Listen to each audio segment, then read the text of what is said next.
Contes clàssics. El rei que tenia orelles de burro. Una vegada hi havia un príncep vanitós que es considerava l'home més ben plantat del regne. Quan no es mirava al mirall, explicava a algun súbdit desafortunat com n'era de guapo. Però un dia, el príncep va escollir malament la persona que l'havia d'escoltar, perquè era una fada disfressada. Per donar una lliçó al príncep, la fada el va maleir. En comptes d'orelles normals, va fer que el príncep tingués, per art de màgia, unes orelles de burro. A veure si ara ets tan vanitós, maco. El príncep s'avergonyia molt de les seves orelles noves. Per mantenir-les en secret es va deixar créixer els cabells. Uns cabells ben bonics, va pensar. Malgrat que tenia orelles de burro, seguia sent una persona molt vanitosa. Amb el temps, el príncep va passar a ser un rei vanitós. Un cop l'any necessitava tallar-se els cabells i feia venir un barber. Però tan bon punt acabava de tallar-li els cabells, el pobre barber desapareixia i ningú el veia mai més. Els barbers que quedaven arrifaven qui seria el següent que tallaria els cabells al rei. Aquell any en concret, el jove Fergus va ser el desafortunat. El pobre Fergus estava mort a por quan va entrar al castell. Què li passaria? En Fergus va trobar el rei a la seva cambra esperant-lo amb impaciència. «Fes el que hagis de fer i de pressa!» En Fergus es va posar a treballar i va tallar els cabells al rei. Però quan li va veure les orelles de burro, va deixar caure les tisores de la sorpresa. «Acaba la feina! Després et faré desaparèixer com els altres barbers. Així no explicaràs el meu secret». En Fergus va recollir les tisores, va respirar fondo i va continuar tallant-li els cabells. Quan va acabar, va fer perquè els cabells del rei li cobrissin les orelles de burro. A veure, on t'enviaré a tu?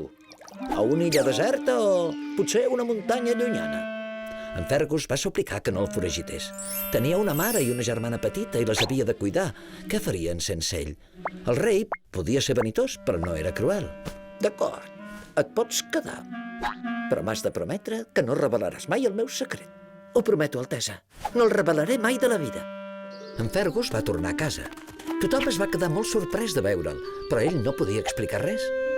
Però el secret del rei el preocupava molt. No podia dormir i quan volia tallar els cabells li tremolaven les mans. Havia d'explicar el secret. Si no a una persona, a alguna cosa. Va córrer cap al bosc. Va enganxar els llavis a un arbre i va xiu-xiuejar. El rei té orelles de burro. Ai, per fi s'havia desfogat.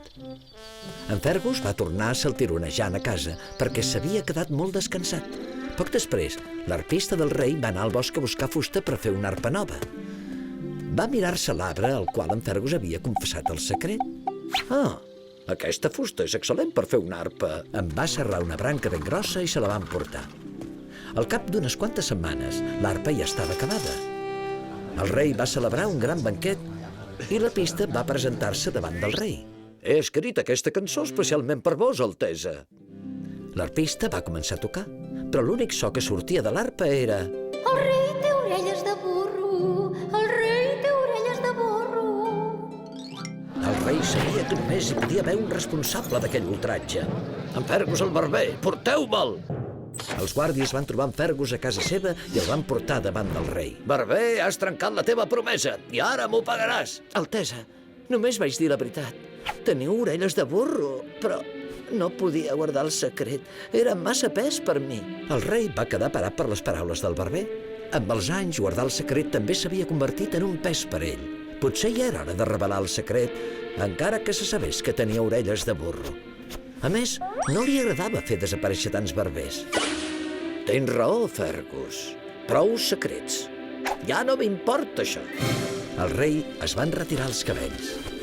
I llavors tothom va poder veure les seves orelles. Tothom es va quedar ben sorprès. Què deien el barber i el rei? El rei tenia les orelles com tothom? La maledicció de la fada s'havia trencat. Com que va demostrar que ja no era orgullós i vanitós, les orelles se li havien tornat normals. Des d'aquell dia, tant el rei com els seus súbdits van ser molt més feliços, sobretot els barbers desapareguts que finalment van poder tornar a casa.